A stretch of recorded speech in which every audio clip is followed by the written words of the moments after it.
and welcome to today's video blog. I'm Andrea Barkley, personal trainer, private cook, writer, and founder of Mona Lab Protein Shakes. I'm so thrilled to have my guest, Dr. Kimberly Agnew, Doctor of Veterinary Medicine, on the blog today about the role of our furry friends in our fit lifestyle. Dr. Agnew is from Southern Quebec, born and raised on a family-owned beef farm. She attended veterinarian school at the University of Montreal, moved to Arizona in 2007, and started working in a dairy practice. She switched to small animal practice in 2009 and has been loving it ever since.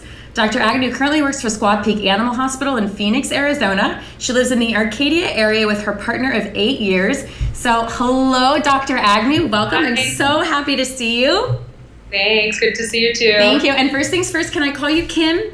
Yes. Awesome. Well, I so appreciate you being here because so many fitness enthusiasts have animals and they love to incorporate their pets into their fitness regime. And I know we all have a lot of questions, and getting, precious time with a vet is kind of rare. So I'm super grateful to you. Well, thanks. Yeah. So I guess my first question would be, mostly this is going to relate to dogs, but how much exercise do our dogs really need? It's very variable. It depends on the type of dog. I think there's also kind of a personality piece to it too. So there's going to be some dogs that are just a bit lazier, couch potatoes, just don't like to get around. And then there's the other flip side of it where there's, a really crazy dog that needs to be run next to the bike for an hour every day, or else he or she is crazy. So I think it's just to gauge your pet, and if you're not sure, say it's an adoption or something like that, just slowly kind of ramp up the activity to see what they can handle. Okay. So let's say you're at work all day, you're gone from 8 to 5. Like, what's the best thing we can do to make sure that our dog gets the proper amount of exercise, especially if we're, we have such busy lifestyles? Yeah, I think it's just like anything else, is making time for it in your routine. So I think, at least a walk a day. I guess it depends on, what the weather's like and all that stuff. But, ideally morning and night. And it's just good to get into your routine. I think a lot of, I guess not everybody, but I think of having a dog in my life, I think it's part of helping you be active. So, we try to think of, I think a lot of times even myself, that activity has to be like, hard, but sometimes taking a walk, a mile walk with the dog, even though it's not, at 90% effort, it's good for everybody's soul. Yes, it is. Good. Yeah, and it's good physically as well. So. I say sometimes, that our dogs walk us. Yes. It's good for everybody. And so tell me a little bit about the difference between, moving around at like a moderate pace and, like all these studies show in humans that, sitting down, which, most of us do all day, sitting down is so terrible for you, and moving around as much as possible is great. And then on top of that, we want to work out and exercise too. So like, for instance, we have a golden retriever and we take him out for ball throws, which he loves to do, of course. But I also feel like, we should be moving around too at a moderate pace. Like, should animals like work out and have a moderate kind of movement level as well? I don't think there's necessarily like a set regimen, and I think it depends on the dog. Some dogs have absolutely no interest, in doing hard exercise. They want to be on the couch or in your purse or in your lap. And then there's others, like yours, that really need that kind of burnout, sort of, intense run around. So I think, he's making an appearance. I was going to say, Kim, you got to move your head off to the side so we can see your cute kitty.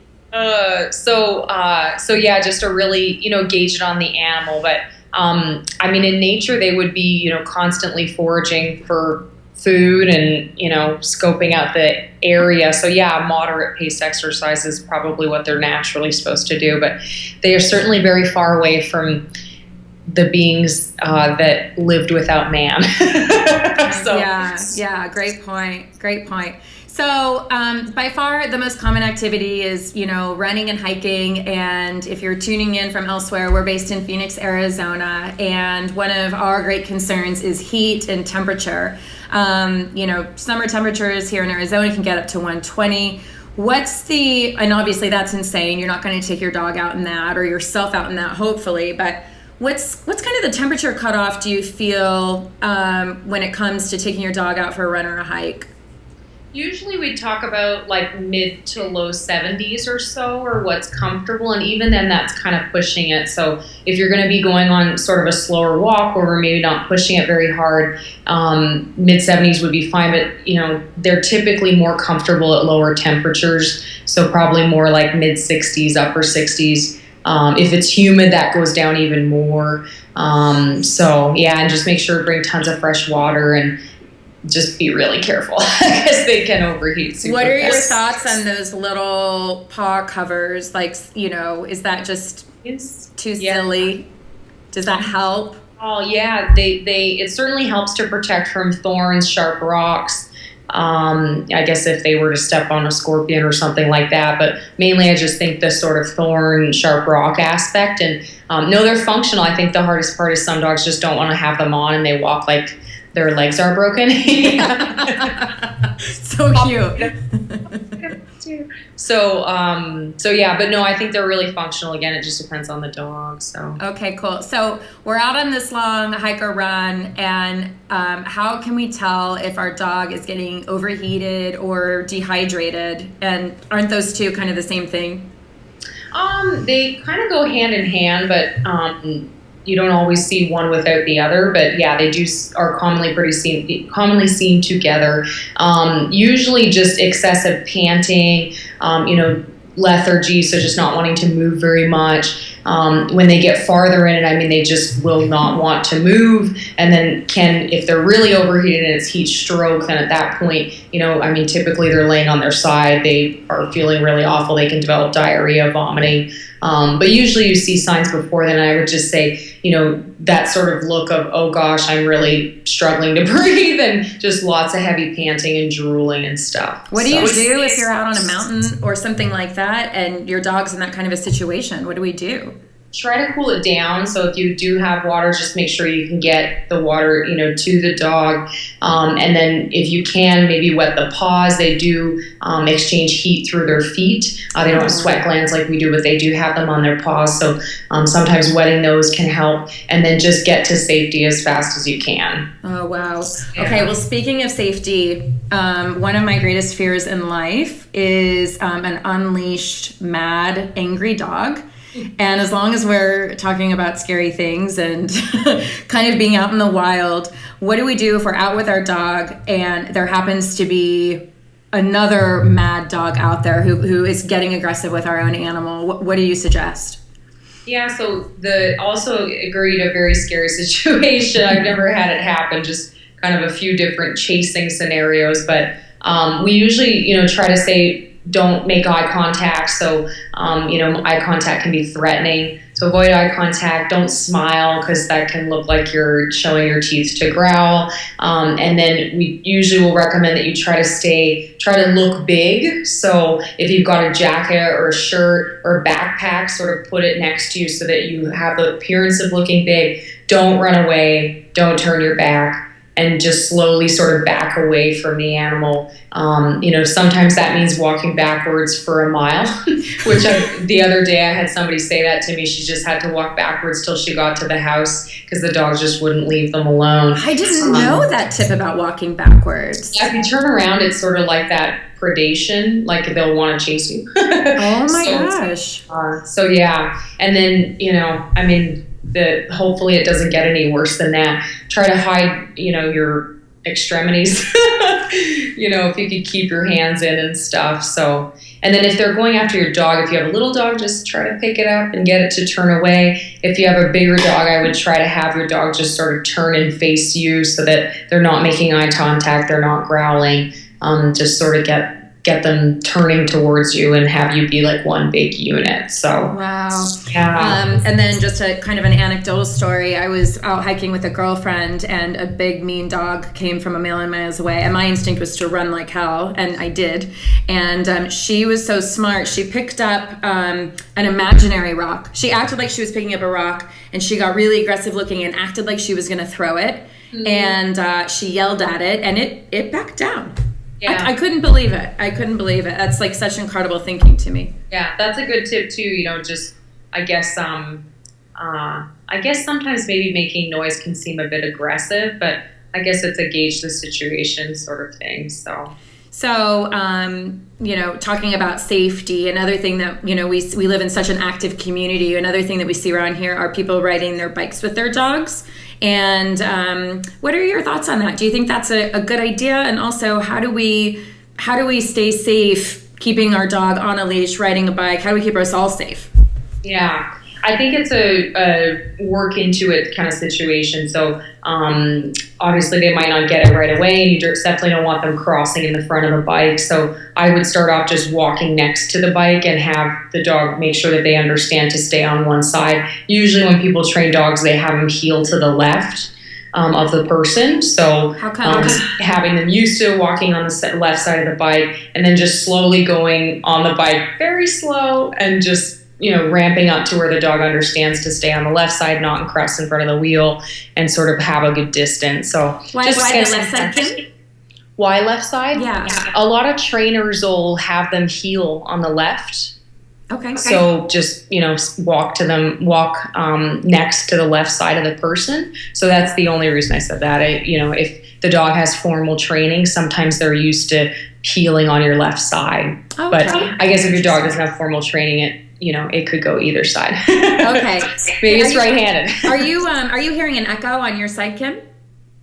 I'm not. Okay, perfect. I'm in a big room. So okay, perfect. Can you hear an echo? I heard a little echo, so I thought it might be worth kind of stopping and not restarting, but stopping and continuing right where we left off. But I actually don't hear it right now. Okay, cool. Okay, so let's say, you're out, you've been super active with your dog, you've been having this big bike ride or hike or run or a ball throw session or whatever. On those days where we're a little bit more active, do you think it's a good idea to feed our dog more food? Yeah, I think so. I mean, especially if it's something that's out of the realm of what they normally do. I wouldn't go overboard, maybe just, an eighth of, say if they get 2 cups, maybe do an extra half cup per meal or something. Okay. Just like with us, unless, especially if your dog's in a really good body condition and you don't want them necessarily losing weight, then I think it's a good idea. Just like us, I'm sure there's a lot of dogs that could lose a little bit of weight. So maybe, feeding regular food could kind of help to get them, back into normal weight. But anyway, yeah, it would be a good idea to feed just a little bit more on those days. I love it. That's a great idea.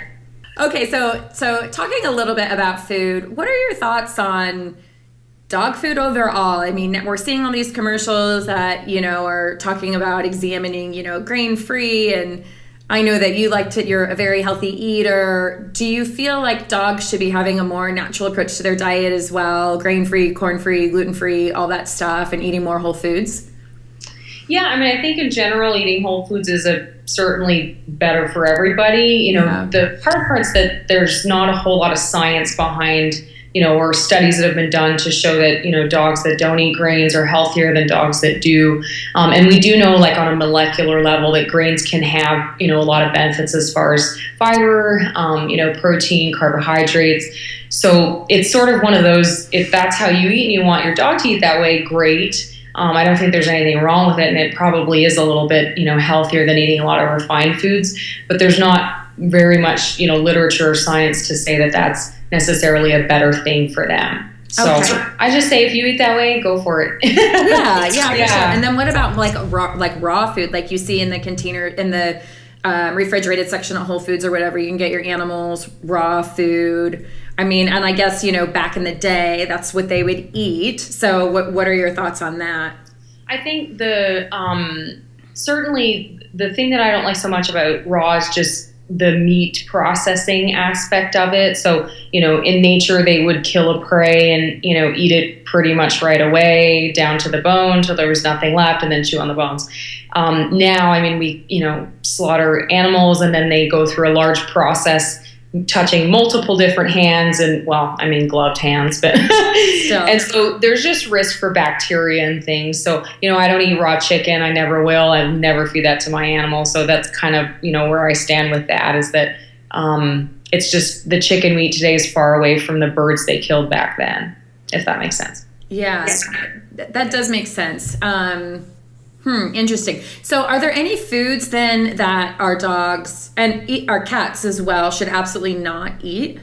Yeah, there's actually quite a few. And if people are ever, wondering if they, their pet has eaten something, is it bad for them? There's two really good resources. The Pet Poison Helpline, which if you just Google that, you can find it right away. And the SPCA Poison Control has a really good list as well, and they have a bunch of lists of toxic plants by alphabetical order. So sometimes that's easy to find. But some of the more obvious stuff and the stuff that a lot of people know about are things like caffeinated products, chocolate, macadamia nuts, avocado, and then grapes and raisins, which can be pretty bad as far as the kidneys and stuff go.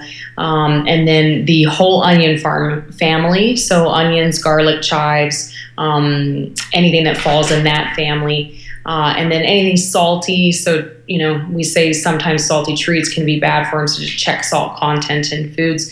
And then dairy, which is one of those things that sometimes surprises people. And not all dogs react to it, but we're the only mammals that eat dairy past, being babies. And so a lot of times we think potentially, older dogs or cats, might not have the lactase to digest the lactose, and it could potentially give them, flatulence or upset stomach.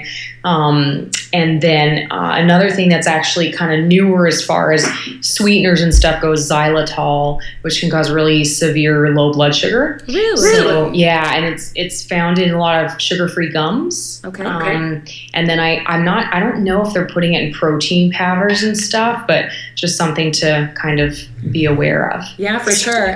Sometimes I'm a protein shake enthusiast, and I'll sometimes pour a little bit of our leftover shake into our dog's bowl, but I'm conscious of not giving him chocolate or avocado, which is commonly in my shakes. Yeah. So that's good to know about the xylitol. And questions about dairy is that, sometimes they do they have those like little ice cream treats for dogs. Mm-hmm. And that stuff, I don't know, that freaks me out too. Yeah, I can't say I know what's in that, but right, I don't know. I can't say I know what's in that either, but it alarms me nonetheless. It could be like a more sorbet-ish type of. This looks like vanilla and chocolate ice cream. Oh, really? I don't know. I don't know. I give an idea. I guess if it's sold for dogs, it can't be bad for them. I don't know. I don't know. I have weird feelings about that. Like, yeah. Like we try to not eat processed food, but I understand it all gets broken down chemically. I don't know. There's the natural side of me, and then the stuff that's scientifically proven. And sometimes, I don't know, you have to go with like a judgment call with what's best for you. Totally. And there's, every part of you that reads the list of, one of the companies that we work with a lot as far as diets go, or I guess one of the two is Royal Canin. And they have so much science that backs their food, and, lifelong studies with dogs from, the time they're born all the way up to their passing away. And so I trust them a lot. Sometimes you read some of the labels and you think, gosh, that's a lot of processed stuff that's in there. But, it's even the organics. Like if I read the organic food labels for pet food, it's alarming. Yeah. It's really alarming. I don't know. I don't understand it. One thing I wanted to ask you about too is, wet food versus dry food. I had, as a 19-year-old kitty who was the love of my life. And at around age, 16, 17, I always fed him, really high quality dry food. His digestion just totally changed. And when I had a client actually recommend putting him on wet food, and she said, back in nature, an animal would kill another animal. Like let's say a kitty was killing a mouse. Well, it's pretty wet. It's like blood and guts and bone and tissue and all that stuff. And so that's what they're meant to gnaw on. And so when I switched his diet to all wet food, his digestive issues completely went away. Oh, yeah. I don't know. Do you think that wet food, has its place with dogs and cats, or that there's something to that in terms of, ease of digestion? I would find, for me, most of what I see is that if we eat, or if they eat canned food oftentimes and they're not used to it, they can get diarrhea. That's actually more of what I end up seeing. Yeah, I can see that too. I would have thought that as well. Yeah. So, and whether that's just because it's diet change or if it's the moisture that actually causes the problem, it's hard to say. But in the end, I mean, once they chew food, it mixes with saliva. They're usually drinking around the same time that they eat. So I think once it gets to the stomach, it's all kind of mixed together, and it probably resembles a lot of what canned food already does. Right, so, yeah. And I think that there are some, obviously there's some medical conditions where they really need to eat canned food for whatever reason. But, I'm kind of a proponent of dry just because I think it's easier to handle, from like a cleanliness smell perspective in the house. So, that's true. So yeah. What about feeding your kitties eggs? For some reason, when I was growing up, we always knew to not give them milk, right? For the same reason that you talked about earlier is, they wouldn't do that. But what about, we always gave our kitties scrambled eggs. Yeah, eggs are safe. Yeah. Okay. The yolk has cholesterol in it and stuff, and it's a bit fatty, but I eat whole eggs all the time. Fat's not necessarily bad for you. So, yeah, I'm fine with that. Cool. What about treats? It's so fun to give your animal a treat, dog or cat. How do we know how many treats to give our animal? How much is too much? And I don't know. Tell us what your thoughts on treats. Yeah, I think that you have to factor into their full diet. So, if you have a dog that's overweight, you certainly should be giving them a lot less treats, cutting the treats in half, and then, really taking the amount of treats that they're getting. And I would just equate that amount of food on the top of the cup that you're giving them and just take that off, So I just would say it's sort of like us. If you're having a snack, you probably should eat maybe a little bit smaller of a meal, and keep it simple. There's some fun homemade stuff that you can make for pets, which is kind of fun. And again, if it's salty and it looks like fake bacon, it's probably not the best for them, especially the salty aspect. And I think in general, a lot of people are just trying to say avoid stuff that's made in China, just for right. Why is that? There were just some bad foods. There were a few, I don't know if it was salmonella or just one type of bacteria that there were associated deaths. I think there were even cases of kidney failure. I don't know if it was like in 2000, I don't know, a year or two ago where that happened. I didn't personally see any, but I just heard about it. Just because of unsafe processing? Or? Yes, that's what to be honest with you, I don't know if they ever really found out exactly what it is that caused it. At least I didn't find out about that, but... speaking of treats and that kind of thing, please tell our viewers, the last time we chatted, you had a really cool trick about, I was asking you earlier about if you're out on a walk with your dog and you run into another dog who's aggressive, or you're alone and there's a dog who's aggressive, but what if your dog is the aggressor? And you had a cool trick about a treat. If your dog is the aggressive one, would you mind sharing with the viewers?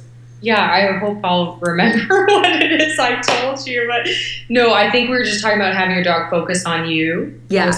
Yeah. So a lot of times if they're, kind of just distracted by something that's going on, just have them, really make eye contact with them, have them focus on you, have them sit and do a stay if they know that, or call their name over and over and over again till the other dog passes and their attention has been on you the entire time, and then you can move on. I recall you saying that if you have a little dog too, that you can pick up the little dog and put a treat in front of them. And so that can capture their focus and keep them away from the dog. They're so hyper-focused on the treat. And maybe they'll start to get the hang of that. I thought that was such a cool little trick. If they're treat motivated, right? There's some dogs that could care less about food. I have never met that dog. I meet a few. Really? Yeah. Just but sometimes they just really want to please you, so they can be easily trained because of that. But okay. Yeah. What about things like glucosamine for your dogs, or glutamine, or I've given my animals fish oil and cod liver oil and coconut oil and those kinds of things to keep their joints happy and healthy and whatever else. Do you think it's necessary to supplement our dogs' diets or our cats? Yeah, I mean, necessary, probably on a molecular level, probably not, but I think it helps. I mean, we definitely know fish oils can help joints and skin. They're antioxidant. Coconut oil is kind of a newer thing, but it seems like it's got a little bit of science backing behind it. glucosamine chondroitin, again, verdict's still out. They haven't had any studies where they've been able to prove that dogs are better on them versus not. But it's still something to think about there. And I think it's a good idea. Again, if you eat that way, have your pet eat that way too. Okay. Cool. Yeah. One of the myths or rumors I would say I've heard floating around is about, there's certain breeds in dogs whose bellies have a tendency to flip, right, when they run. And I can't remember what breeds those are. But I heard something about it being dangerous to give your dog very cold water if their bellies flip. Is there any truth to that? I don't think so. No. Yeah. Usually it's not necessarily the temperature. It's just the mechanics of them having a full stomach and then running around and the stomach goes whoop and flips on itself. Is there anything you can do if that happens? Go to the vet as fast as you can. Okay. Usually the sign, it's life-threatening. It's really, really serious if their stomach flips, and they usually try to vomit, but nothing comes out over and over and over again. Their belly's big and hard as a rock and not saggy, but like high and like almost like bing, bing, bing when you're touching it. It feels like a balloon. And they're usually extremely painful, groaning, again, vomiting, nothing coming up. And that's really very, very important to get to the vet right away. Wow. Okay. Yeah.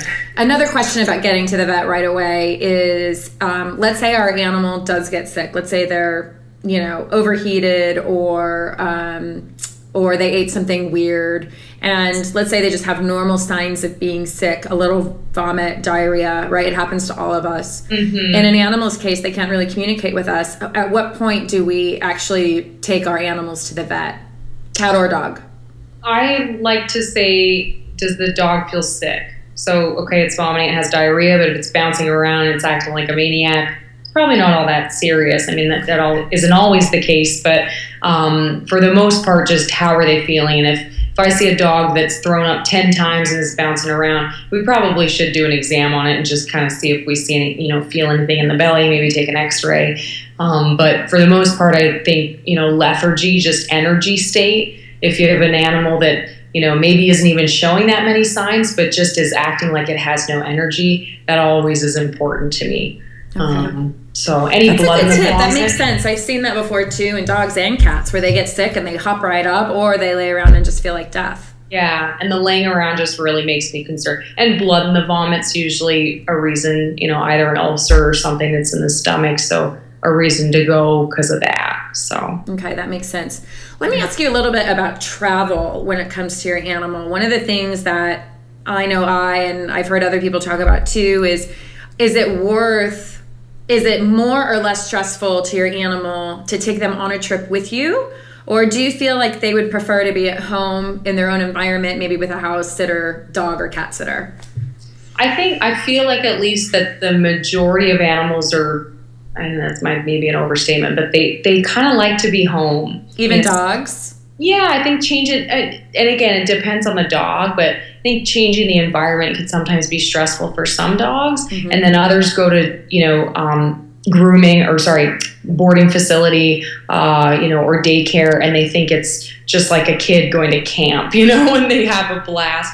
And then, some dogs don't do well in the car and they just hate traveling. And others just absolutely love it. And then you've got dogs that want to be with mom 24/7 and, are stressed out if they're not with them. So I think it depends on the dog. Like, if they're in the car and they're panting, they just look like they're not having fun, then it's not for them. They probably should stay home or go to the kennel. And a lot of times, if you do board your animal, they're pretty honest with you of just, is he having fun? Is he barking?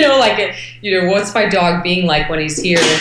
Oh, sorry about that. And if he's acting really stressed out, then that's, an indication that trying something different would make sense. So the other thing I always think is a good idea to ask too is, if you do take your dog or cat on a trip with you, like how much time are you actually going to be with your dog or cat? Are you out sightseeing and visiting museums or going on intense hikes that are maybe inappropriate for your animal? Like it might be more stressful for them to be stuck in a hotel room or a house they don't know or understand. Yeah. Exactly. What about crating your animal? How long do you think is too long to kennel or crate your dog? I think probably past 10, 11 hours is probably stretching it a lot. I don't know that many dogs that can hold it in that long. I mean, there are some, but that's actually a long time. Yeah, I knew some people used to work with it. They just didn't have a choice because they had long shifts and things like that. But I'd say the majority of people can do, 6 to 8 hours. Majority of dogs and people can swing 6 to 8 hours, between letting them out to go to the bathroom. So that's usually, what I see and what makes sense. Interesting. Yeah. Another question is, so I just posted on Facebook yesterday. I don't know if you saw, but there's this article going around, and it's a joke for Halloween, or like a costume for your dog for Halloween, where it's a muzzle, and the muzzle has these horrible fangs and teeth coming out. Okay, I would be screaming my guts out without question if I saw that coming at me. But it got me thinking and wondering about muzzles, and when and why would you choose a muzzle for your dog? Is that cruel?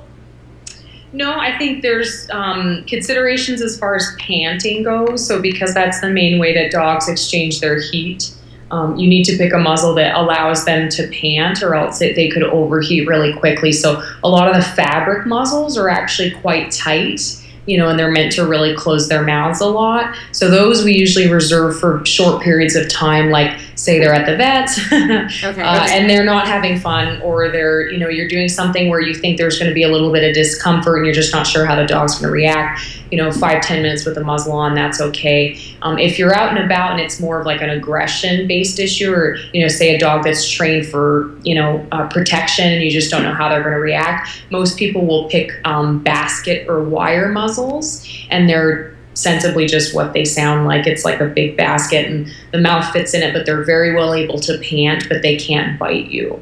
So the intention is simply to keep the dog from biting.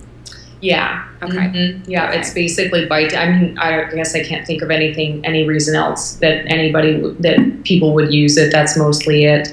Actually, that's not true. Here and there. Sorry. Let's start that over. Here and there, I'll see people use it to keep them from licking.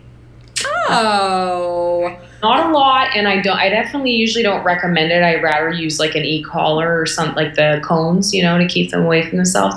But I have heard of people using basket muzzles to try to keep them from licking something. So that makes sense. Yeah, so that's another use for it. That makes a lot of sense. And actually, I mean, I hate to say this, but I can see it if you had a dog who was a major licker and you were having people over, and to keep them from licking all of your guests to pieces. Yeah. I don't know. I could totally see that. I'd never even thought about that before. Yeah. Interesting.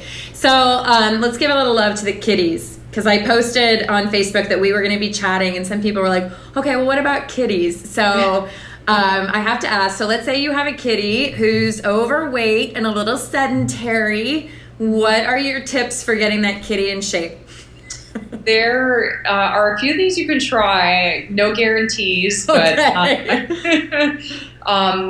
things like laser pointers. Some cats can really dig those, and then you see other cats that just follow the laser pointer going back and forth and don't chase it. But that's something to try. Sometimes the little feather stick things, just to try to get them to go after that. And then there's various little types of how do I even describe those? They're kind of like fabric tubes with metal that holds the tube in, and the cats can kind of run through it and have some fun in that.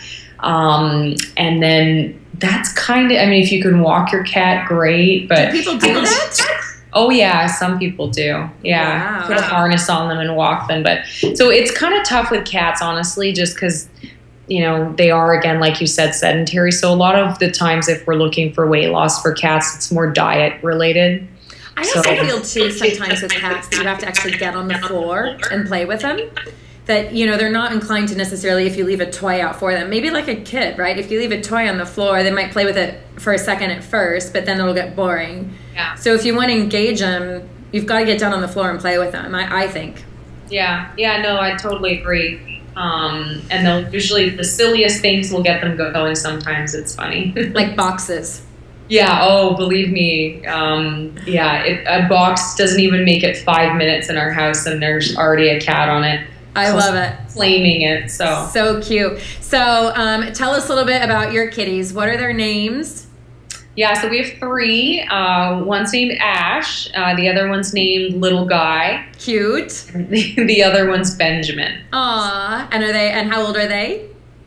They're Little Guy's almost 8. Ash is about 7, and Benjamin's 6. How did they get their names? That's so cute. Yeah, Little Guy was an homage to a friend's cat who's no longer with us, who his name was Sigue, which is the French word. It's kind of slang French Canadian for little guy. Oh, wow. So I named him that. And then Benjamin had wrinkles on his forehead, and he was gray when he was a kitten, so he looked like an old man that was an old kitten man, I guess. Oh, how cute. Benjamin Button. And then Ash, when Tony got her, she went in the fireplace and got a bunch of ash on her face. So he called her Ash because of that. So cute. Very cute. We love them all. Oh, I love it. So, everyone is dying to know how all these women are doing it themselves. So let's direct it more towards you personally, if you don't mind. Yeah, of course. But, our viewers want to know how they can feel their fittest, and I think find such inspiration from other women who are really rocking it. And I have to say, I think you're one of those women. So you are balancing, a busy professional life. You're certainly not in a job where you can be kind of zoned out at all. You've got to be on your game. I know you're training for a marathon, which is no small feat. You have a romantic life, a social life, a family life. How on earth do you balance all those things and still feel fit? Right. And I think it all comes down to planning, and also, Tony's going to love this, training with purpose. It's true. I mean, if you have an end goal and just something that you really are striving for, whether it's, a dress size, it's a certain way you look, it's a distance, it's a discipline, it's a lot easier to stay focused than if you're just sort of going to the gym and going through the motions and not really having that much fun. So I think a plan is big time, and, we constantly will lay out calendars and, when's the next race? We'll count back the weeks to now and, sort of make a plan. And there's so much stuff available online that it sounds kind of complicated, but it's not that hard to do. So I think a lot of it's just planning and having goals, And do you enjoy working out? I do, yeah. Have you always been fit, or has there ever been a time where you struggled and, tried to, stay on track and keep on track? Yeah, I mean, I think, there were probably various times, growing up till my career started. And we got a kitty that wants to Yay! come. This is Ash. Oh, my gosh. How beautiful. She likes to be, for some reason, as soon as we sit at the kitchen table, she's like, rare, rare, rare, rare, and then she jumps up in our laps, and she doesn't really do that anywhere else. It's really weird, and we've never taught her that. Isn't that strange how they pick up behaviors like that? But yeah. So anyway, what were we talking about? I was asking you if there was ever a time in your life where you weren't fit or you struggled, and if you did, how did you overcome it? I think there were certainly times, probably just scattered here and there, that just, just felt like, I'm just kind of not in the mood. Or I think probably one of the worst times was when I was studying and, finishing boards. And I mean, there was barely time to, do the basics in life. You were just studying all the time. So definitely, I wouldn't say fell off the wagon, because that's not a very nice term, but just, kind of didn't have that as the main focus. And I think I've just always appreciated how it made me feel, either whether that be like for the accomplishment or just the endorphins and, all that stuff. So I think any time that I sort of fell off track, that's probably what brought me back, is just, feeling good. And I've run a lot my whole life, and I think I'll run forever. Like, I've just always liked it. There were, at university, there were trails. I used to run, on the roads by my parents' house, obviously doing cross country when we were kids and stuff. And then, on the trails and on the canal here. So that'll always be a really big part of my life. That's great. That's great. And I don't know about you, but, one of my tricks is getting it over with as early in the day as possible. Hi, Ash. So cute. So cute. That's the cutest. All you can see is her little eyes. I know. Anyway, I feel like the minute work is over, let's say it's 5 or 6 o'clock in the evening, it's over for me. It's not happening. It's just not. So it's for me better to go, if my choice is 5 a.m. or 5 p.m., I'm going at 5 a.m. because it sets the tone for the day, A. And B, you feel great all day. And, the first thing you did that day was for yourself. Yeah. I don't necessarily think that's the ideal time to work out. I think if you can make, if you can work out whenever you want, then good for you. But a lot of people can't. So, yeah. I think there are a lot of variables in my day that can mean that I just get to the end of the day and I'm just like you, I'm pooped. I just don't have anything left. And it's funny, like if I get up, like right now with the marathon training, and run like an hour and a half or an hour and 45 minutes before I go to work, I'm not more tired at the end of the day. No, isn't that funny? If anything, it gives you more energy. And I think people think that they need energy to go work out. And in truth, working out gives you energy. Mm-hmm. It's an amazing thing. Yeah. It's an amazing thing. What about food prep, Kim? What do you do for that? I'm a lunch maker. We usually batch cook quite a bit, so we'll cook once or twice a week and just have a batch of chicken, bunch of cooked veggies, and then make various meals throughout the week. So I prep my lunches 2-3 days in advance. I have everything in bags with everything I need, and I literally just grab the bag and go. So it's very rare that I leave it to chance because it's fun. It's a very if I do that, I make bad decisions. What is your idea of a bad decision? Like, what would your favorite binge meal be? Mostly sweets. Okay. Yeah, so I'll want to, our office is right next to Starbucks, so it's easy to just go, I'm just going to go next door, and then... Get a cake pop. Yeah, and should be latte later, So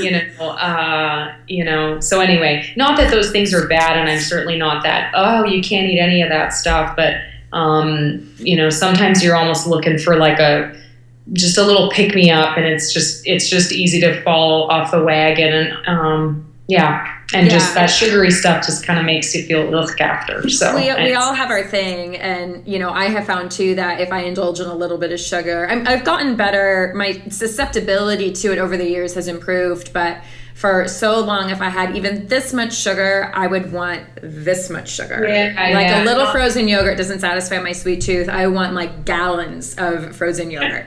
Gallons. My mom would always say well, why don't you just have 2 cookies? And I'm like, because I don't want to. I want 8. half the box. Yeah, and then I got a tummy ache, and I'm not making the decision. So absolutely, that's exactly how I feel. Okay, so I have a couple of fun, personal, rapid fire questions for you. No thought at all necessarily, but I think you might have answered this earlier. What's your favorite way to stay in shape?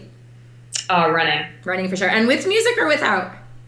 Half and half. So I couldn't do it because of trail running. It's not safe to have headphones in, so they don't let you at some of the races. Okay. So I did it without to train my brain, kind of thing. But now with the marathon going, I've just started using it again. It's kind of nice. I mean, you just sort of zone out a little bit, and that's actually one of my great passions is working out to music.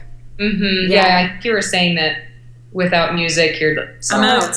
I one time, just side story, I was running the PF Chang's half marathon, and I didn't train for it at all. And I had charged my iPod. This was before iPhones, right? But I had my Nano charged all night. And it was one of those dodgy things where there's no digital screen to tell you if it's fully charged. But I had it going all night, and I showed up at the start line, and I plugged in my earphones, and my red light started flashing. That's just what is ending? I don't know. I get you. I made some deals with God. I prayed like I haven't prayed in my life. And it lasted for 2 miles. So I had, a little over 11 miles to sort out all the problems with the universe. I cried at some point. It was it was a therapy. It was expensive. It was expensive 2-hour therapy, but whatever, I did it. And I don't ever want to do it again. No. And I do find without music that I'll hash through things I'll also just think about things, just problems, try to find solutions. But sometimes I just stew, so it is kind of nice to have distraction. What's your favorite way to unwind? Oh gosh, I'd love to say it's like a yoga session after work, but I'll be honest. Keep it real, girl. Keep it real. Maybe, I just want to come home, lay on the couch, and just kind of put my feet up and chill out a little bit, use some distraction. Sometimes I'll read just like a novel or something like that, but if I'm really looking to unplug, it's TV. Okay, so that's my next question. What's your favorite show to binge watch? Gosh, I go through phases. I don't even know what I'm doing right now. Oh, we're watching Narcos.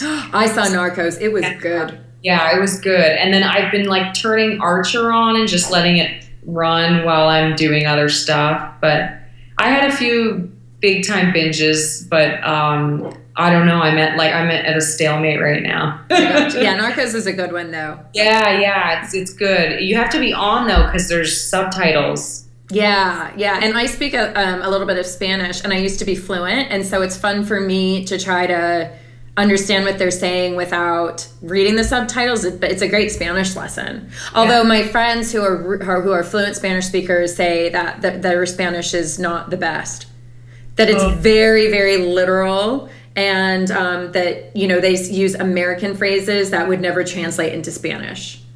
So I thought that was an interesting side note, and I didn't pick that up. I wouldn't know that either. Yeah. Okay, so you have an entire day to yourself, all alone. You can do whatever you want. What is your ideal Kim day? Like a fancy pamper you day, or just sort of whatever you want. You can do anything you want. Yeah. I would definitely go for like a hike or a trail run, probably early morning, just to get out and be, in the fresh air and all that stuff. And then, if we're going to just have a really nice day, maybe get nails done and nails and a pedicure. Heck yes. And then hang out with the cats. Chill out. Maybe some lunch or some dinner with some friends. So beautiful. Yeah. That's a good day. That's a good day. Yeah. Okay, so last question, because I'm all about empowering women and wanting women to feel good and sexy about themselves and feel beautiful at any stage of their fitness level. What is the sexiest thing about you? Oh, wow. I was going to say my intelligence. That is very sexy. Very sexy. I mean, are you kidding? Dr. Agnew? What did you say? Are you kidding? Dr. Agnew? Paging Dr. Agnew? I don't think it gets hotter than that. I would be wearing like my doctor tag all day long. Good for you, lady. That's awesome. Yeah, I mean, that's kind of, I think, that's my final answer. I accept it and I love it. Well, thank you so much for being here today. I loved having you. And for all of you viewers at home, if you would like to get to know more about Dr. Agnew, if you have more questions, please leave a comment at the bottom of this video. And if we have enough questions and comments, maybe Kim would be kind enough to come back and answer them for you. You can also find her on Facebook. And if you live in the Phoenix area, she is at Squaw Peak Animal Hospital in Paradise Valley. She has cared for my animals, and we can't recommend her enough. So anyway, thank you so much for being here, Kim. I appreciate it. Thank you. All right. Have a great night.